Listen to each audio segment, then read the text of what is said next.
kenapa Habib Balawi ini konsernya mahal, namun lebih prestisius gitu ya, lebih kesannya mewah. Nah, ada sebuah tradisi yang mereka anggap itu sakral, itu tradisi menghormati Habib, dan dampaknya itu sangat luar biasa. Nah, ini adalah sebuah hegemoni sosial, bukan ibadah lagi. Yang sedang kita bicarakan ini bukan sholawat ya. Kita sekali lagi disclaimer, bukan sholawat. Tapi hegemoni simbolik. Ini yang kita bahas. Hegemoni terjadi ketika satu kelompok itu selalu ditempatkan di posisi yang paling terhormat, paling sakral, paling suci, paling anti kritik. Kemudian biaya untuk menghadirkan itu dianggap wajar, meski nilai nominalnya sangat besar, ratusan juta bahkan 1 sampai miliaran gitu ya. Dan ini adalah sebuah pola kekuasaan secara kultural. Apakah kemewahan-kemewahan ini benar-benar diperlukan? Nah, sekarang kita bicara apa makna ceramah dan sholawat yang didapat ketika acara Habib.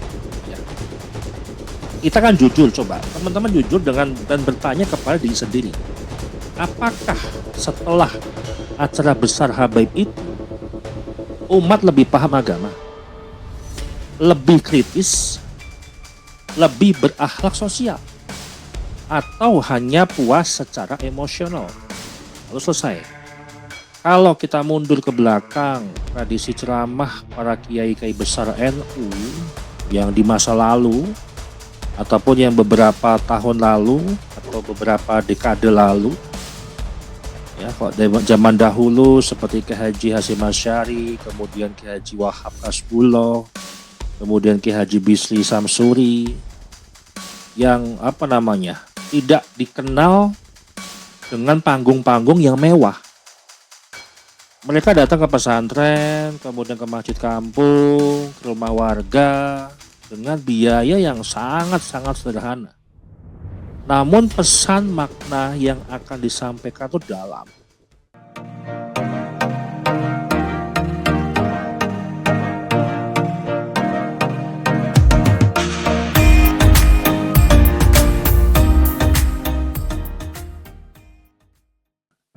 Sahabat Charlie dimanapun berada, sholawat itu adalah sebuah ibadah. Ceramah itu adalah sebuah tuntunan, di mana keduanya itu suci. Nah, yang akan kita bahas pada trilogi episode kedua ini, yang melanjutkan podcast dengan K.J. Ubaidah Tamamunji yang semalam, kita bukan membahas sholawatnya, bukan membahas ceramahnya, tapi kita membahas biaya besar yang menyertainya dan pola sosial di balik itu. Nah, perlu saya meluruskan dulu makna di dalam apa yang saya sampaikan supaya tidak ada kesalahpahaman. Dan yang saya tekankan sejak awal, membaca sholawat itu hal yang mulia dan mendengarkan ceramah itulah hal yang baik. Pertanyaannya bukan boleh atau tidak, tapi mengapa biaya mendatangkan figur tertentu bisa sangat mahal, terutama menghadirkan daripada kelompok Habib Balawi, bahkan saat dibiayai oleh atau disupport oleh pemerintahan kota atau kabupaten. Nah, yang pertama kita bahas, apa sih yang sebenarnya itu mahal? Dalam banyak acara, yang mahal itu bukan sholawatnya. Yang mahal itu adalah paket acaranya. Coba teman-teman bayangkan berapa panggung yang besar. Itu kan panggung rigging itu kan setara dengan panggung seperti konser, katakanlah konsernya Coldplay ya, ataupun konser grup band yang ada di Indonesia. Bisa ratusan juta untuk membiayai untuk panggung saja. Kemudian sound class yang konser, suaranya menggema, ngebas, jelas. dan pasti itu wattnya besar. Kemudian lampu-lampu sorot ya, kelap-kelip lampu sorot yang bisa dimaknai itu hampir sama dengan konser musik, yang membuat tata cahaya itu terkesan mewah. Kemudian ada videotron yang bisa meliput kegiatan dakwah ataupun sholawat itu dari ketinggian ya. Kemudian ada IO-nya, panitia, pengamanan, publikasi, dan transportasi. Tentunya pasti ada logistik-logistik yang selalu mendampingi dalam sebuah anggaran biaya. Nah, namun publik tetap bertanya wajar, mengapa acara figur Habib Ba'alawi ini hampir selalu identik dengan sebuah kemewahan? Ini yang perlu menjadi sebuah pertanyaan publik yang harus dijawab secara bijak. Nah, kita akan berbandingkan dengan tradisi ulama-ulama terdahulu. Ya, kalau kita mundur ke belakang, tradisi ceramah para kiai-kiai besar NU yang di masa lalu ataupun yang beberapa tahun lalu atau beberapa dekade lalu, ya, kalau zaman dahulu seperti Ki Haji Hasyim Asy'ari, kemudian Ki Haji Wahab Kasbullah, kemudian Ki Haji Bisri Samsuri, yang tidak dikenal dengan panggung-panggung yang mewah. Mereka datang ke pesantren, kemudian ke masjid kampung, ke rumah warga, dengan biaya yang sangat-sangat sederhana. Namun pesan makna yang akan disampaikan itu dalam. Jauh dari kemewahan, namun pesannya itu sampai kepada umat. Nah, sekarang muncul sebuah pertanyaan. Jadi apa yang berubah dalam beberapa tahun ini ya, satu dekade inilah kita bicaranya. Apa yang berubah gitu kan? Nah, kita akan melihat dari sisi analis data pola biaya. Yang pertama dulu yang kita bahas ya. Dari penelusuran anggaran-anggaran daerah dan praktik-praktik lapangan, kita temukan yang pola secara umum. Acara sholawat ataupun ceramah untuk skala pemerintahan daerah ya, baik Pemkot ataupun Pemkab, itu biayanya ratusan juta hingga miliaran. Kemudian acara masyarakat atau majelis yang mengundang itu bisa puluhan hingga ratusan juta. Dan ceramah lokal itu bisa jauh lebih kecil untuk nilainya. Ini bukan soal siapa yang lebih mulia, tapi ini soal pola pembiayaan.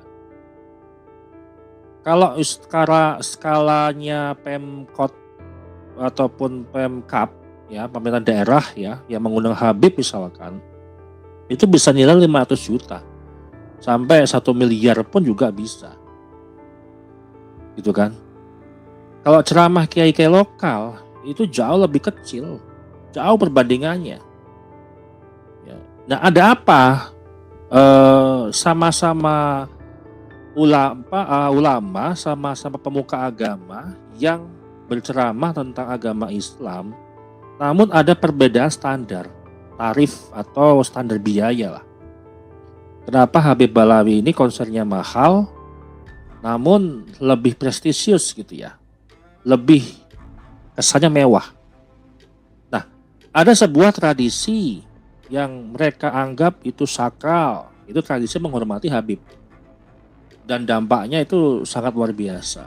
Mereka ini datang ke sini, ke Indonesia, mengaku sebagai cucu Nabi, kemudian mengglorifikasi nasab, kemudian mempengaruhi secara sosial, politik di Indonesia ini, sehingga orang terkesan ini adalah sebuah warisan turun-temurun, tradisi.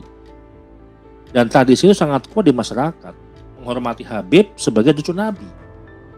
Namun setelah 3 tahun tesis keimat ini, saya melihat pola yang sudah menurun sangat signifikan terkait penghormatan Habib sebagai cucu Nabi.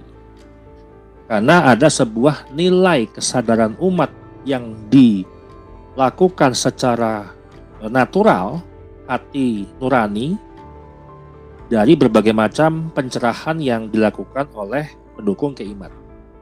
Nah, tradisi ini membentuk sebuah sikap sosial.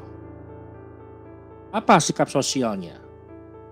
Habib yang dianggap sebagai cucu Nabi, yang diglorifikasikan suci, ya, dimuliakan, ya, harus dimuliakan. Kemudian dijamu istimewa, diberi tempat yang terhormat, datang dengan mobil yang mewah. Teman-teman tentu ingat kejadian Kiai Pribumi yang diturunkan saat ceramah, ada Habib di situ yang ada di Kutoarjo, Jawa Tengah, Purworejo ya, Kabupaten Purworejo. Bagaimana itu adalah sebuah kesenjangan sosial antara Habib dengan ulama, dengan kiai.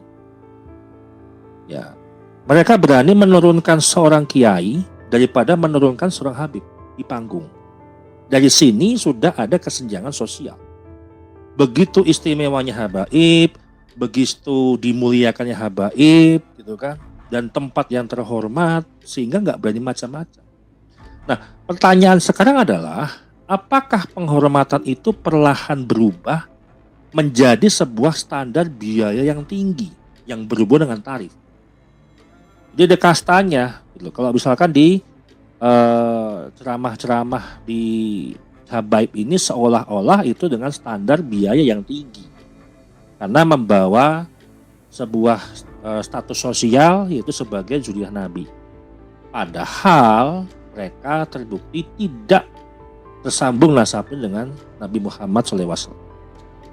Nah, tesis nasab inilah yang membuat semuanya menjadi sebuah kesadaran, yang menjadi sebuah isu polemik yang berjalan 3 tahun, yang menjadi sensitif sebenarnya, yang menyebut Mbah Ali bukan cucu Nabi. Nah, kalau tesis Kiai Imad itu bisa meruntuhkan, ya, dan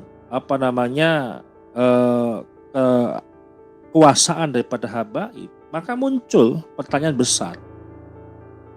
Apakah biaya dan kemewahan itu lahir dari sebuah kebenaran nasab, ya, yang mereka selalu bangga-banggakan, ya, ketika diuji verifikasi mereka selalu menghindar dan mereka selalu menganggap nasabnya mereka itu benar, atau dari sebuah keyakinan sosial yang belum diverifikasi, gitu ya.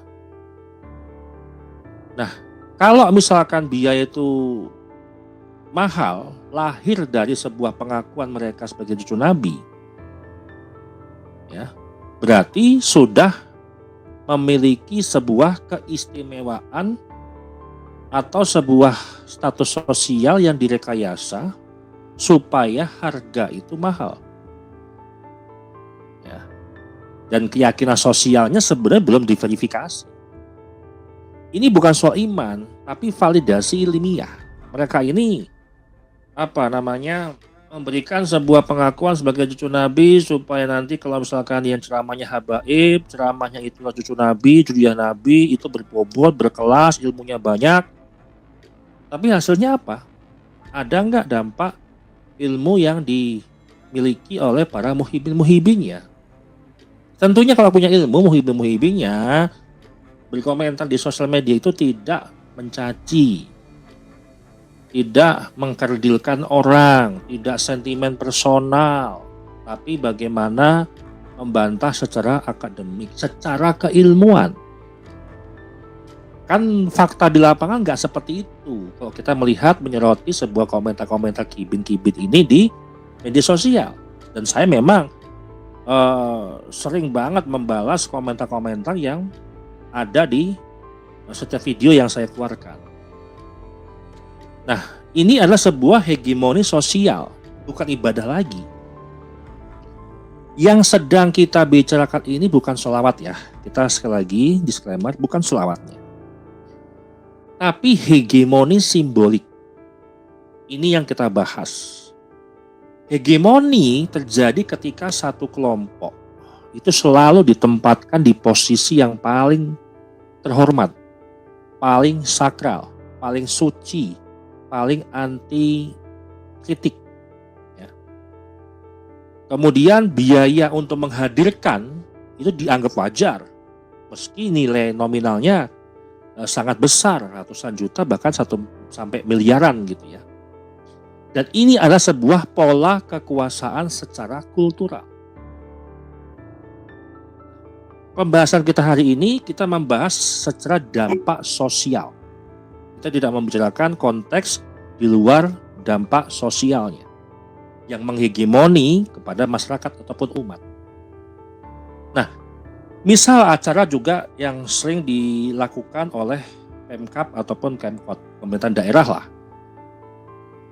Kenapa biayanya jadi langsung melompat tinggi? Ketika diacarai atau dibiayai oleh Pemkab atau Pemkot, itu kan pasti ada anggaran dari rakyat. Ya. Berarti anggaran itu berasal dari APBD. Maka pertanyaan wajarnya adalah, apakah manfaatnya sebanding? Apakah ada pilihan figur lain yang lebih sederhana, tidak mewah, tidak terlalu diagung-agungkan, tidak prestis, namun mempunyai makna kedalaman materi ataupun kedalaman ilmu yang bisa diambil, dicerna, dan dipahami umat. Apakah kemewahan-kemewahan ini benar-benar diperlukan? Sekarang kita bicara, apa makna ceramah dan sholawat yang didapat ketika acara Habib gitu ya. Kita kan jujur, coba teman-teman jujur dan bertanya kepada diri sendiri. Apakah setelah acara besar Habib itu umat lebih paham agama? Lebih kritis? Lebih berakhlak sosial? Atau hanya puas secara emosional? Lalu selesai. Ini adalah sebuah pergeseran makna. Di sini kita melihat sebuah pergeseran. Dari dakwah sebagai pembinaan itu menjadi sebuah dakwah yang dimaknai sebagai tontonan. Dari kesederhanaan menjadi sebuah kemegahan. Mewah. Habib Balad kan menunjukkan kemewahan. Padahal ulama-ulama dahulu ketika berdakwah, ketika sholawatan, itu tidak pernah dengan biaya mahal atau menunjukkan sebuah kemewahan. Itulah ulama-ulama garis lurus, ulama-ulama NU yang lahir dari bumi Nusantara. Ini yang memang menjadi sebuah pergeseran makna. Nah, bagaimana solusi yang tidak merusak tradisi? Ya. Solusinya adalah bukan memusuhi sebuah tradisi. Solusinya adalah bagaimana merubah sudut pandang sebuah acara-acara dakwah yang dibalut dengan kemewahan, dengan panggung yang megah, lampu sorot yang berkilau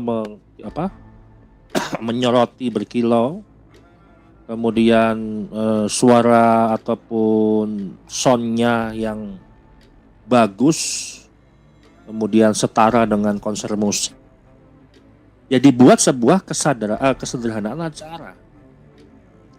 Lebih untuk memberikan nilai plus ataupun nilai lebih terhadap makna ataupun isi pesan yang disampaikan ke umat. Bukan mempertontonkan sebuah kemewahan model-model tradisi Ba'alawi gitu loh. Ya, tradisi Ba'alawi kan tradisi mewah, ya. Dakwah, ceramah, sholawat itu kan harus mewah. Sama kayak juga menghias kuburan juga mewah. Identik lah, kalau kita bicara Ba'alawi identik dengan kemewahan. Agama tidak butuh dengan kemewahan, tapi bagaimana agama itu ada nggak dampak yang terjadi di umat? Beban moral seorang pendakwah, penceramah ketika umat ini paham atau tidak dengan apa yang kita sampaikan. Terlebih lagi misalkan yang disampaikanlah provokasi, ya, memecah belah. Ya, apa yang dibawa oleh umat gak ada. Dan mengembalikan juga dakwah itu kepada substansi yang jelas. Dan membuka ruang utama untuk ulama-ulama non-habaib. Dan ini yang menjadi perhatian kita semuanya. Intinya, kesimpulan pada episode kali ini, sholawat tetap mulia, ceramah tetap penting. Yang perlu kita jaga ini adalah agar agama tidak tenggelam dalam sebuah kemewahan dan penghormatan yang tidak berubah, ya, menjadi sebuah hegemoni. Jadi kalau misalkan setelah kemewahan itu terlihat dipertontonkan banyak orang, yang terjadi secara sosial adalah sudah menghegemoni. Ini yang perlu kita hindarkan. Ini yang perlu kita hilangkan, hegemoni-hegemoni dari Ba'alawi yang mempertunjukkan tradisi mereka yang penuh dengan kemegahan dan kemewahan. Karena Islam tidak diukur dari sebuah panggung, tapi dari ilmu, akhlak, dan sebuah kejujuran. Demikian dari saya. Terima kasih.